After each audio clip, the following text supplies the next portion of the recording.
샬롬 할렐루야. 창세기 31장 41절에서 55절이요. 내가 외삼촌의 집에 있는 이 20년 동안 외삼촌의 두 딸을 위하여 14년, 외삼촌의 양떼를 위하여 6년을 외삼촌에게 봉사하였거니와 외삼촌께서 내 품삯을 10번이나 바꾸셨으며 우리 아버지 하나님 아브라함의 하나님 곧 이삭의 경외하는 이가 나와 함께 계시지 아니하셨더라면 외삼촌께서 이제 나를 빈손으로 돌려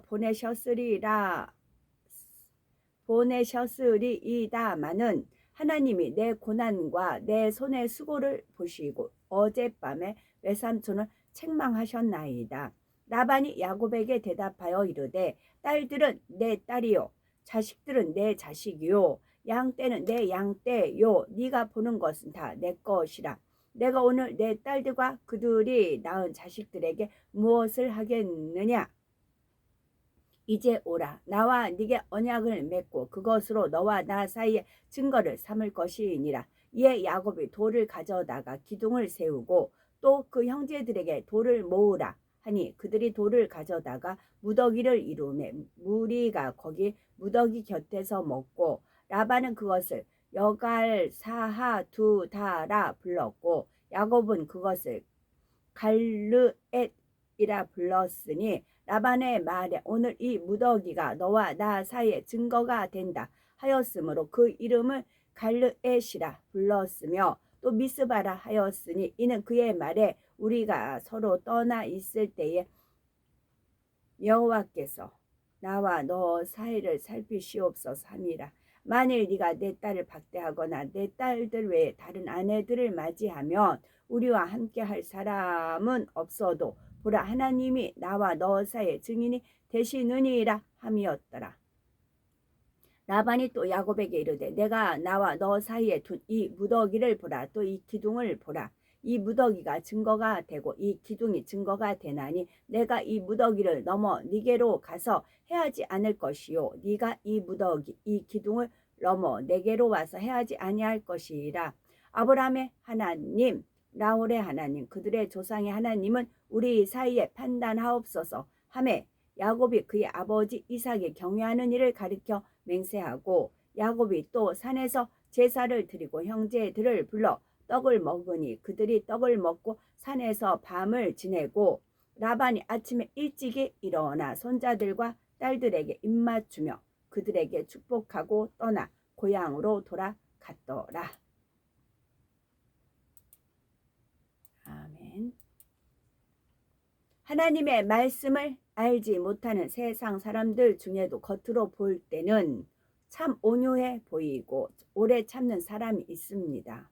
상대가 아무리 불편하게 말을 하거나 행동을 해도 인내하며 참고 넘어가는 것이지요.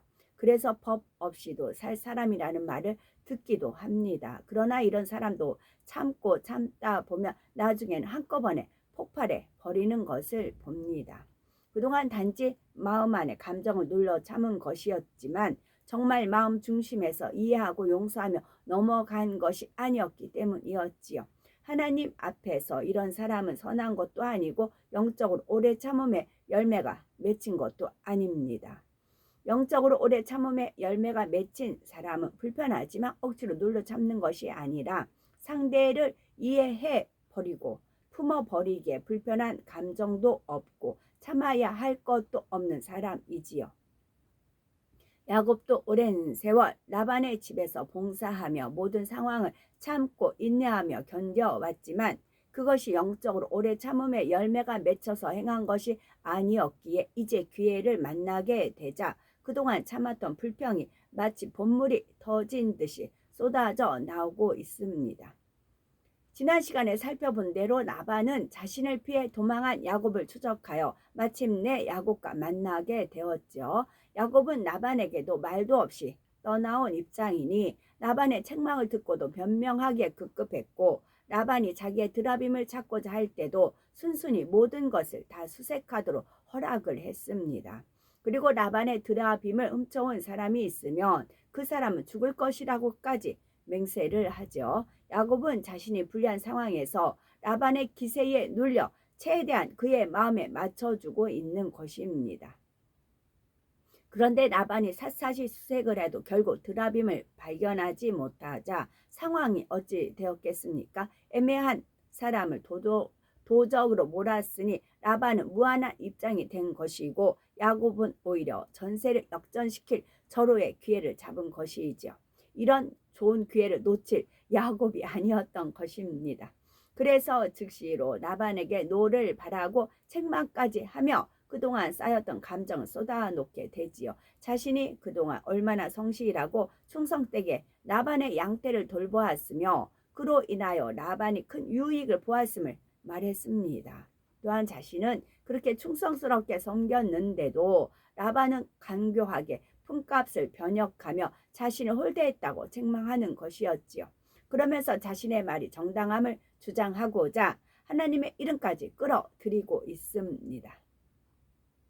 곧 자신이 정당하기 때문에 하나님께서도 자신과 함께 하셔서 부유하게 하셨고 라반의 꿈에도 나타나 책망하시며 자신을 지켜주셨다고 말하고 있지요. 물론 야곱이 성실하게 자신의 일을 감당했고 라반이 간교하게 야곱을 속인 것은 맞습니다.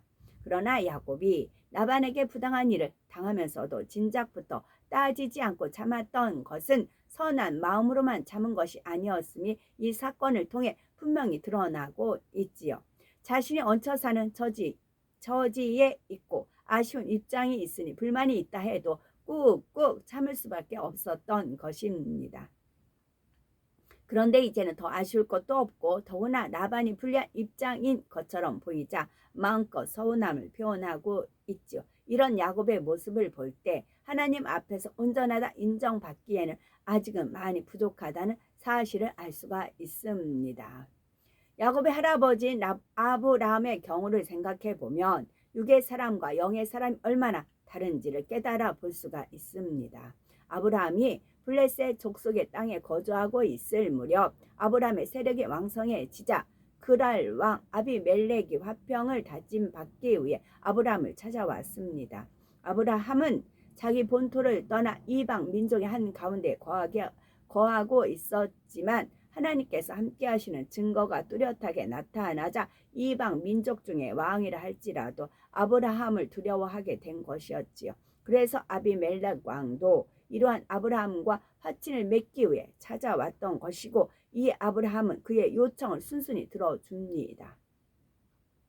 그런데 사실 아브라함이 육의 사람이었다면 아비멜렉의 요청을 순순히 들어줄 상황이 아니었지요. 왜냐하면 아비멜렉의 종들이 아브라함의 우물을 늑탈한 일이 있었기 때문입니다. 따라서 이런 상황에서 육의 사람 같으면 먼저 아비멜렉 왕에게 우물을 늑탈한 일에 대해 확실한 사과와 보상을 청구한 후에야 화친을 맺어도 맺었겠지요.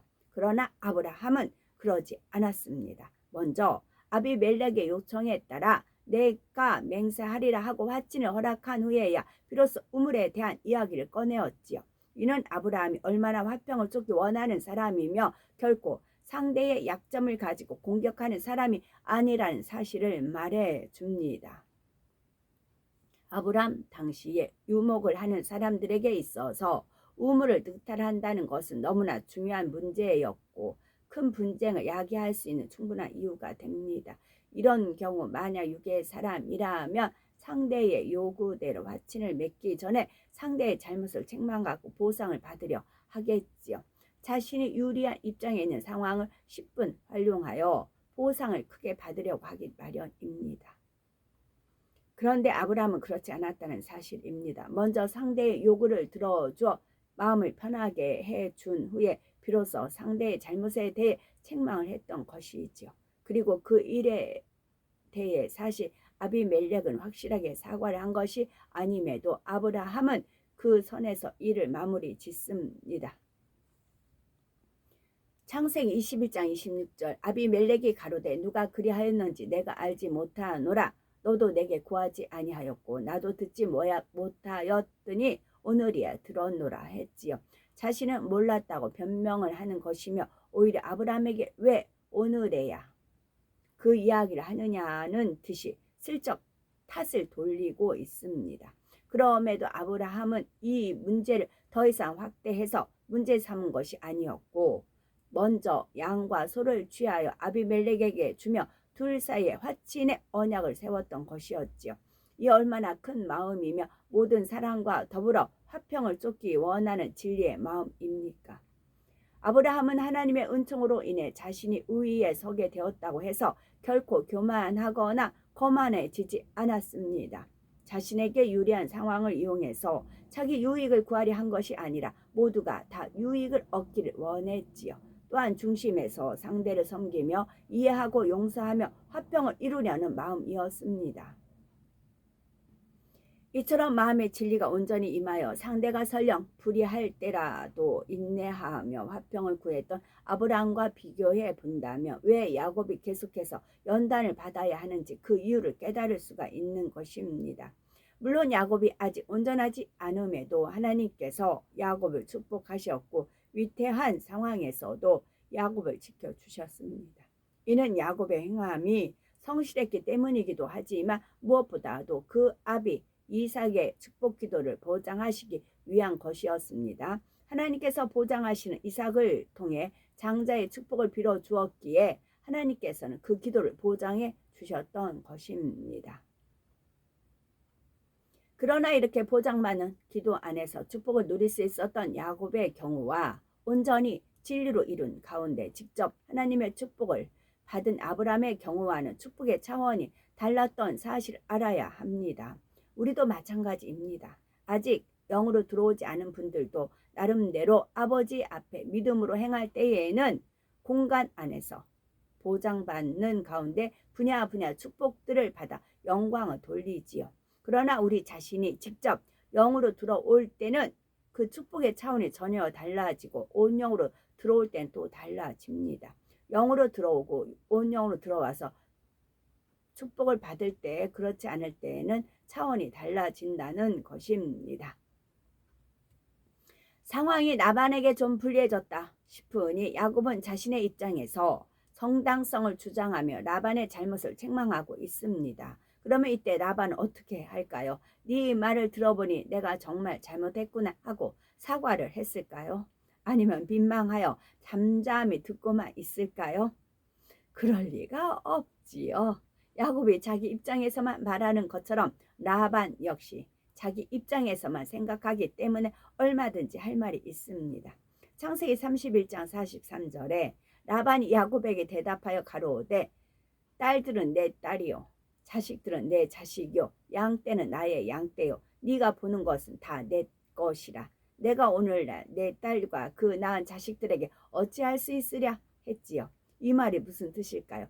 지금 네가 가진 것은 다 내 것, 즉 라반 자신의 것이라는 말입니다. 곧 야곱, 네가 지금 무슨 말을 한다 해도 네가 가진 것은 다 나로부터 얻은 것이고 내가 너그럽게 보내주기 때문에 이렇게 가져갈 수 있는 것이다 라는 뜻이지요. 다시 말해 오갈 데 없는 너를 거두어 재워주고 먹여주고 아내와 자녀를 얻게 주었으며 이렇게 재산도 늘리게 하지 않았느냐? 그러니 고마운 줄을 알라는 말이지요.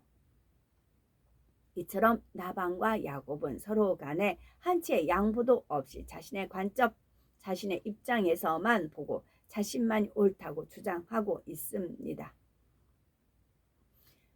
사람이 서로의 유익을 구해주고 서로의 입장을 고려해주는 가운데 대화를 할 때는 쉽게 문제 합의점에 도달할 수가 있고 문제 해결의 방법을 찾을 수가 있습니다. 그러니 유괴 사람들의 대화를 할 때는 끊임없이 자기 편에 유리한 주장만을 하기에 마치 두 개의 직선이 나란히 평행선을 그리고 있는 것처럼 결코 합의점이나 양보를 찾을 수가 없습니다.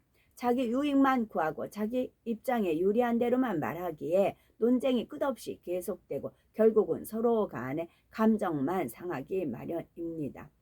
그러므로 디모데후서 2장 23절에도 보면 어리석고 무식한 변론을 버리라 이에서 다툼이 나는 줄 알미라 하신 것입니다. 우리 각자는 다 몰라요. 그 유튜브에서 카톡을 통해서. 근데 하나님이 이제 그릇들 이렇게 집어놓은 그릇들이 계세요. 2019년부터 시작이 됐죠. 집어놓은 그릇이 있어요. 그분들을 영으로 이제 키우셨고 또 순종한 분들은 순종한 분들은 계속 착착착 이제 영의 세계로 밟고 있어요. 마음의 할례를 하면서 곳곳에 흩어져 있어요. 우리는 다 만난 적 없어요. 그래서 중점은 뭐냐? 하나님은 어떻게 포커스를 저한테 맞추냐? 이제 A, B, C라는 세 사람이 있어요. 각자 다 틀려요. 나이대도 틀리고 성함도 다 틀리고 하는 역할 다 틀려요. 이분들이 각자 틀려요. 처음 만났어요. 융합을 할 수 있느냐? 튕기느냐? 그거 보세요. 융합을 한다는 거 서로가 양보한다는 거예요. 서로가 아우님 먼저, 형님 먼저 뭐 그렇게 하는 거 있죠. 서로가 솜털같이 온화하고 부드럽고 감싸주기 때문에 서로가 서로를 이렇게 견제하는 게 아니고 주 안에서 정말 성령의 띠로 진리의 띠 하나가 된 분들이에요. 이분들이 섞였을 때 융합이 될 수 있는 거, 그건 다 서로가 낮아졌을 때 가능한 겁니다. 서로가 섬겨줬을 때 그런 마음들 우선 보세요. 그래서 하나님께서 이분들 각자가 있는데 모였다. 그럼 여기서 튕길 수 있는 일단은 그건 빼야 돼요. 그걸 보세요.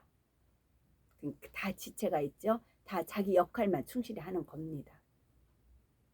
그랬을 때 그걸 보세요. 그래서 마음이 낮아지고 섬기는 자가 큰 자라는 그런 말씀을 드리는 겁니다. 솜털같이 모든 사람을 수용할 수 있고 포용할 수 있는 그런, 그랬을 때 유쾌하고 명랑한 그런 천국 삶이 되는 것이지요.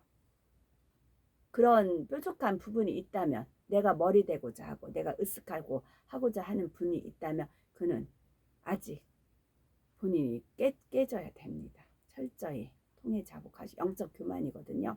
그걸 깨부시고 누구와도 화합할 절대 머리 없습니다. 머리 없습니다. 저는 원수마귀 사단 루시퍼가 아버지를 마음에 아프게 했던 그 분야, 어떻게 하면 그렇지 않은 사람들을 하나님께 영광 돌리며 찬양할 수 있는 순수하고 깨끗한 마음, 그런 마음들을 모집을 하는 겁니다. 그래서 어떤 권세, 명예, 이름, 석자 아닙니다. 절대 아닙니다. 그거 내세우면 탈락입니다. 물론 이제 구원은 받지요. 근데 단지파 새 예루살렘 성에는 사랑의 성에는 거하지 못합니다. 오로지 그 성에서는 하나님께 영광 돌리기 위해서. 예배를 드릴 때도 진행자가 있고 뭐 있고 다 순서가 있잖아요. 찬양팀들 있고. 그러나 정말 오로지 하나님께 내 받은 바 은혜가 어딘데, 라반이 그러잖아요. 다 내 거 아니냐 그렇게 나오잖아요. 야곱도 거기 지지 않잖아요. 그런 아브람과 같이 네가 자면 내가 우하겠고 네가 오면 내가 자하리라. 그런 마음 가능하다고요. 그런 마음이 있을 때 하나님께서는 그거를 체크하세요. 어떤 분이 딱 있어요.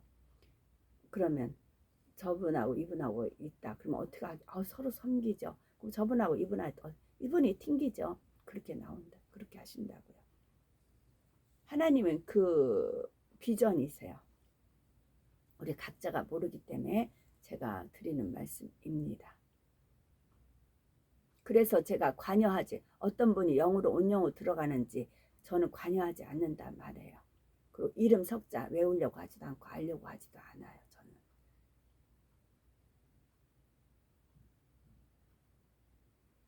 그런데 이렇게 서로 입장이 다름에도 불구하고 라반은 결국 야곱을 보내줄 수밖에 없었습니다. 하나님께서 친히 역사하셨기 때문이지요. 라반은 꿈으로 지시하신 하나님을 두려워함으로 마지못해 야곱을 보내주기로 합니다. 그러나 진심에서 하나님을 경외하거나 그 뜻대로 따르려는 마음은 아니므로 라반의 감정은 여전히 불편한 상태였고 끝까지 자신의 주도권을 쥐고 있으려 하지요. 그곳에 돌 무더기를 쌓아 돌 기둥을 세우게 하고 야곱에게 앞으로 자신의 딸들 외에 다른 여인을 아내를 취하지도 않겠다고 하나님 앞에서 약속을 하게 하는 것입니다. 또한 자신도 경계를 넘어서 야곱에게 가지 않겠으며 야곱도 그 경계를 넘어와서 자신에게 해를 입히는 일이 없도록 하나님 앞에서 언약하라고 요구하지요. 이러한 라반의 태도를 보면 그동안 라반이 야곱을 어떻게 대했는지를 확실하게 느낄 수 있습니다. 라반의 입장에서 볼 때 야곱은 자기 누이의 아들일 뿐 아니라 자기 두 딸의 남편이자 외손자들의 아버지입니다. 그러나 라반은 야곱을 사랑스러운 조카라거나 자신의 가족이라 여긴 것이 아니었지요. 그저 집에서 부리는 일꾼 정도로만 여겼던 것입니다. 그러니 지금도 마치 이제 헤어지고 나면 인연을 끊고 남남이라도 되는 것처럼 매정하게 대하는 것을 볼 수가 있지요. 경계선을 그어놓고 앞으로는 서로가 넘어가지도 말자고 하고 있습니다. 이것만 봐도 라반이 얼마나 무정하고 덕과 사랑이 없는 사람인지를 잘 알 수 있습니다.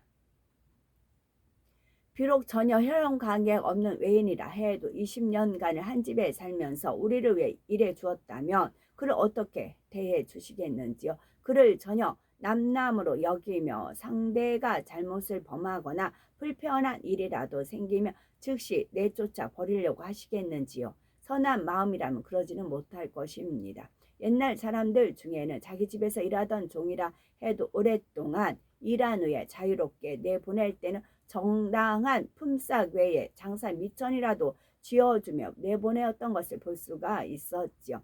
또 비록 인사치레로 말한다 해도 언제라도 내가 도울 일이 있으면 나를 찾아오라 하며 다시 돌아올 수 있도록 문을 열어주었습니다. 더구나 주 안에서 오랫동안 함께 고락을 나누며 함께 일했던 사람들이라면 가족보다 더 소중하게 여겨질 것입니다. 우리가 신앙생활을 하다가 온전한 믿음을 갖지 못하여 은혜를 저버리고 떠나는 일도 있을 수 있지요. 그러나 문을 활짝 열어놓고 언제든지 돌아오라고 진심으로 당부해야 되는 것이고요. 요한복음 6장 37절에 보면 아버지께서 내게 주신 자는 다 내게로 올 것이요 내게 오는 자는 내가 결코 내어 쫓지 아니하리라 하신 대로 예수님께서는 아버지께서 주신 모든 영혼들을 구원에 이르기까지 품고 섬기셨습니다. 그러하셨던 것처럼 또한 아버지 하나님께서 보내주신 영혼들은 귀하게 여기고 외인으로 여기지 않아야 되는 것이고 그러기 때문에 수많은 사람들을 품을 수 있고 많은 사람에게 사랑을 줄 수 있는 그런 관계가 될 수 있다는 말씀입니다. 이처럼 우리도 모든 사람을 선하게 대하며 정과 욕심으로 하는 것이 아니라 하나님의 사랑으로 섬길 수 있어야 합니다. 덕과 사랑으로 많은 영혼들을 품을 수 있는 큰 그릇이 되셔야 되는 것입니다.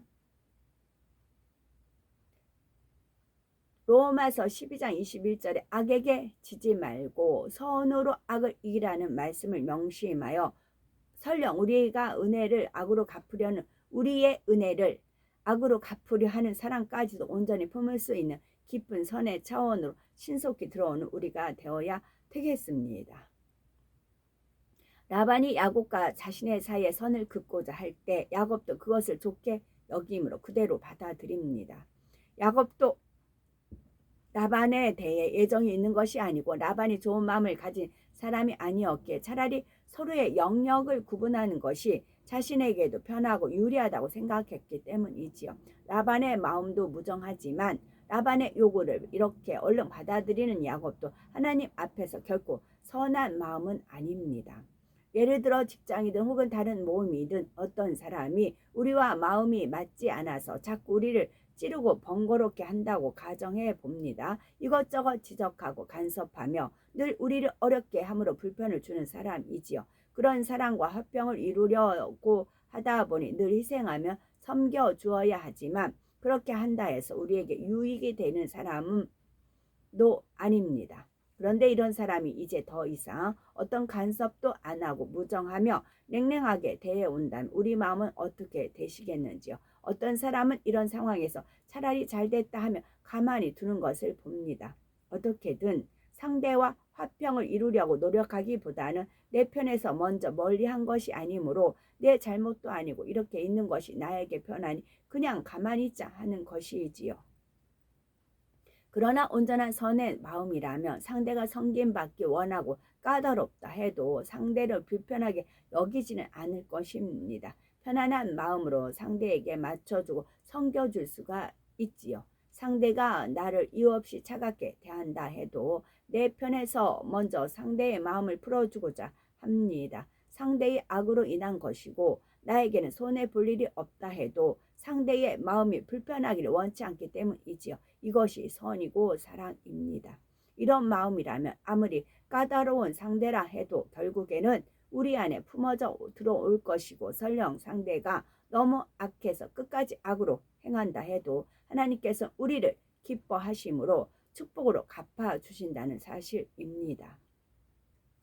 야곱도 마찬가지이지요. 야곱은 분명히 하나님의 섭리 가운데 라반으로부터 독립해 나와야 했고, 그러기 때문에 하나님께서는 야곱을 주관하사 라반으로부터 떠나오도록 했습니다. 그렇다고 해서 이렇게 박정하게 선을 긋고 인연을 끊듯이 분리되어야만 하는 것은 아니지요. 이는 롯을 함께 데리고 있던 아브라함이 두 사람의 소유가 심히 많으므로 더 이상 함께 거할 수 없는 상황에서 어떻게 했는지와 비교해 보면 잘 알 수가 있습니다. 이때 아브라함은 어찌하면 내가 조금이라도 더 유익을 볼까 한 것이 아니라 조카인 롯에게 먼저 더 좋은 땅을 고르게 해 주었지요. 롯이 더 좋은 땅을 택해서 떠나간 후에도 노아 홍수 때요, 노아 방주에 노아가 짐승들을 일일이 찾아다녔던 게 아니고 짐승들 스스로가 그 방주로 왔습니다. 그거는 근본의 소리, 하나님이 바랬을 때에 그 근본의 소리에 순종한 사람들이 온 겁니다.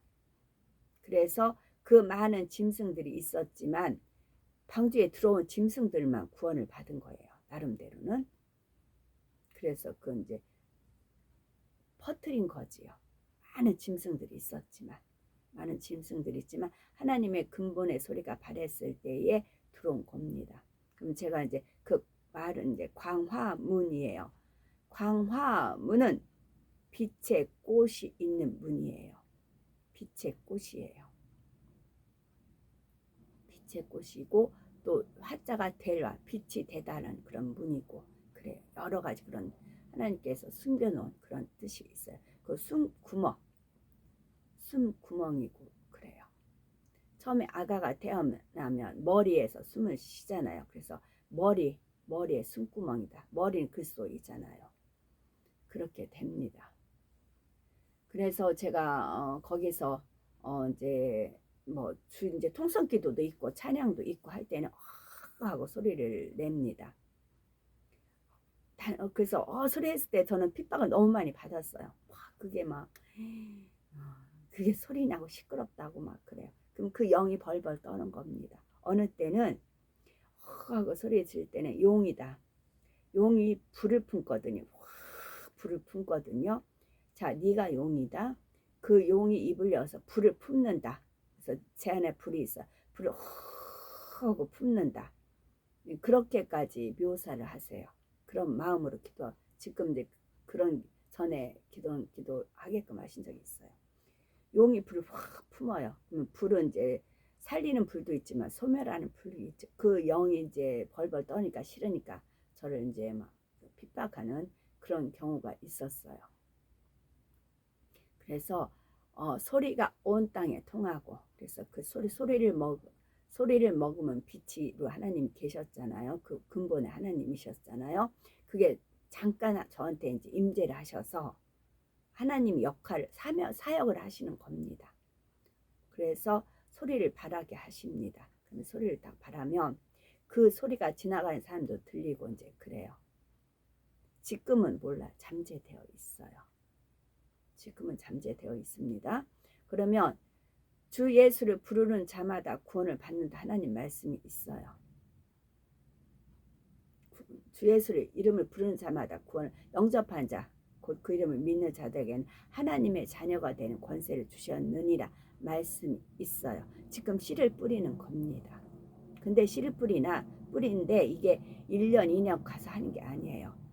자크하고 콩나무인가요? 이제 씨앗을 했다 엄마가 휙 버렸잖아요. 근데 거기서 하루아침에 해서 그 나무가 커서 하늘 끝까지 닿는 그런 나무가 순식간에 자라게 하시는 분, 또 살구나무에서 하루 동안에 싹이 나고 꽃이 피고 열매가 맺혔던 아로 지팡이가 있잖아요. 그게 언약궤 안에 있잖아요. 자, 언약궤 안에 하나님의 십계명이 있어요. 그 다음에 만나가 있어요. 만나는 매일 양식 먹는 가시와 같은 광야에서 먹었던 만나도 있지만 하나님과의 만남이에요. 만나. 그리고 만나다 라고 했을 때 그런 만나고, 또 하루아침에 죽었던 지팡이는 그 죽어 있는 거잖아요. 근데 거기에서 싹이 나고 꽃이 피고 열매가 맺혔던 그 언약궤 안에 그 세 개가 들어 있잖아요. 그게 역사가 일어나는 거라고요. 그게 단지 광란의 집단이고 뭐 시끄럽게 하고 그게 아니에요. 하나님 차원은 그게 아니에요.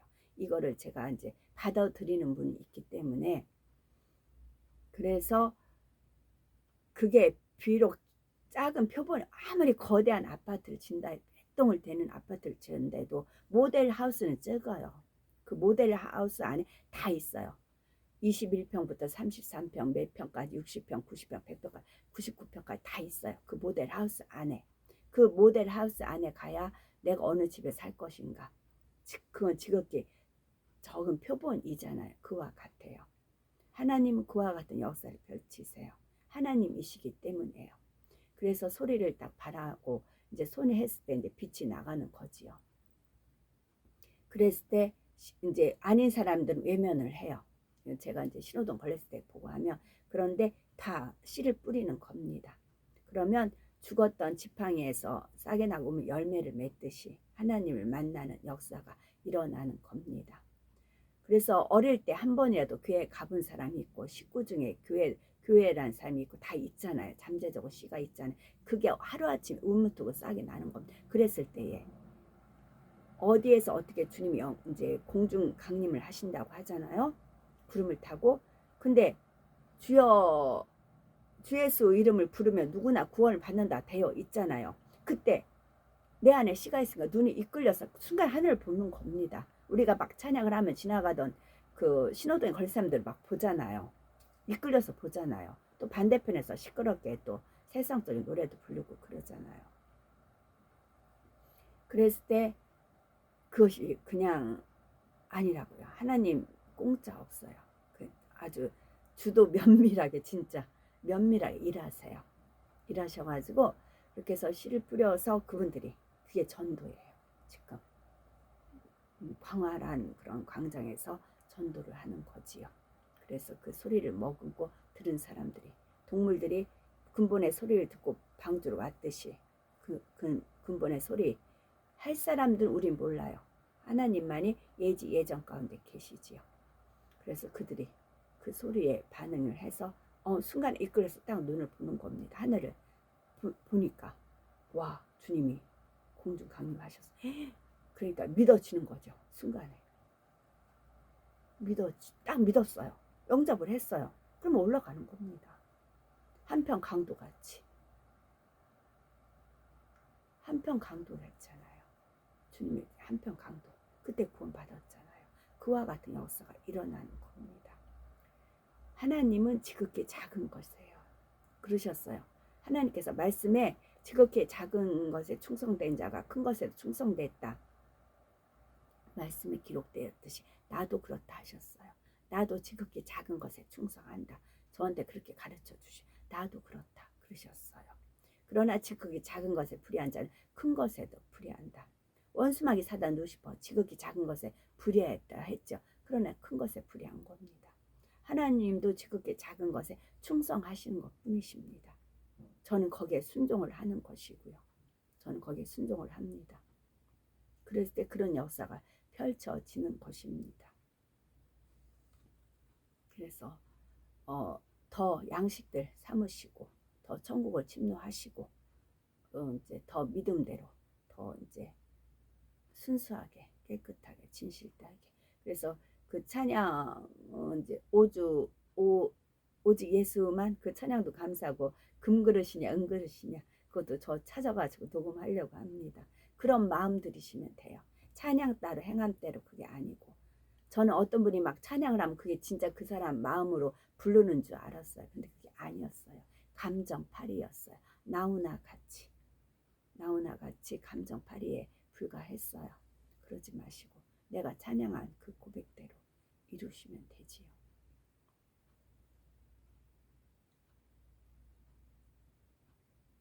이는 롯을 함께 데리고 있던 아브라함이 두 사람의 소유가 심히 많음으로 더 이상 함께 거할 수 없는 상황에서 어떻게 했는지와 비교해 보면 잘 알 수 있습니다. 이때 아브라함은 어찌하면 내가 조금이라도 더 유익을 볼까 한 것이 아니라 조카인 롯에게 먼저 더 좋은 땅을 고르게 해 주었지요.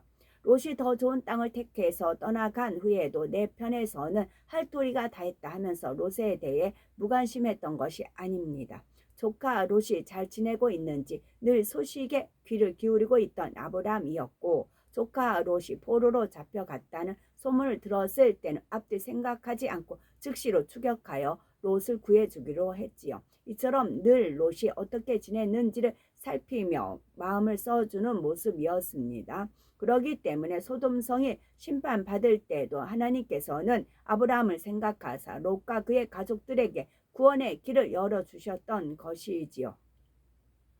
그러니 이러한 아브라함과 롯의 관계를 생각해 볼 때 라반과 야곱도 두 사람이 선한 사람이었다면 굳이 서로 간의 관계를 단절하지 않고도 얼마든지 서로가 각자의 터전을 일구며 좋은 관계 속에서 축복을 받아 나갈 수 있는 상황이었습니다. 오히려 서로가 친밀하게 연합하며 서로의 의지가 되어주고 유익이 되어주었다면 그들은 주변 족속들도 두려워할 만한 큰 세력으로 성장할 수가 있었겠지요. 그러나 나반이나 야곱이나 그런 마음이 되지 못했기에 이처럼 선을 긋고 각각 갈라 설 수밖에 없었습니다. 야곱도 어차피 나반에게 다시 돌아갈 마음도 없었고 둘의 관계는 끊어진다 해서 손해 볼 일도 없을 것 같으니 라반의 제안대로 따랐던 것이죠. 이처럼 야곱도 아직은 온전하지 못한 마음이었기에 그것이 깨어지고 변화되기까지 계속해서 연단을 받아야 했던 것입니다. 라반과 야곱이 비록 둘 다 합당한 마음은 아니었지만 그럼에도 하나님 편에서 보실 때 두 사람의 중심은 큰 차이가 있었습니다. 이는 서로가 언약하는 장면에서 잘 나타나지요. 창세기 31장 53절에 보면 언약의 순간에 라반은 아브라함의 하나님, 나홀의 하나님, 그들의 조상의 하나님은 우리 사이에 판단하옵소서 했습니다. 반면 야곱은 그 아비 이삭의 경외하는 일을 가리켜 맹세했지요. 라반에게 있어서 하나님은 조상인 아브라함과 나홀이 믿었던 하나님이요 그들의 조상의 하나님이었습니다. 물론 라반 자신도 조상들을 통해서 하나님에 대해 듣고 배우기는 했지만 그저 막연하게 하나님을 알 뿐 자신의 모든 것을 섬세하게 간섭하시고 역사하시는 자신의 하나님으로 경외하지는 못했던 것입니다. 그런데 야곱은 달랐죠. 야곱에게 있어서 하나님은 아브라함의 하나님일 뿐 아니라 아버지 이삭의 하나님이요 동시에 아버지 이삭의 기도를 보장하사 자신을 지금까지 인도하시고 축복하신 야곱 자신의 하나님이기도 했던 것입니다.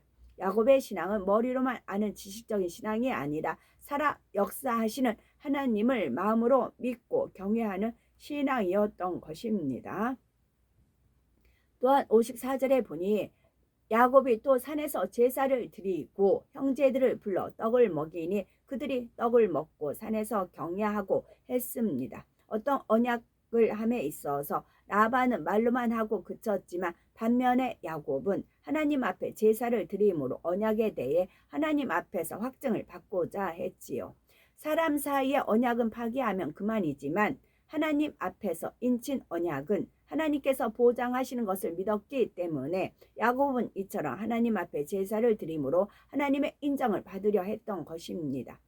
범사에 하나님을 인정하는 야곱의 모습이 잘 드러나고 있지요.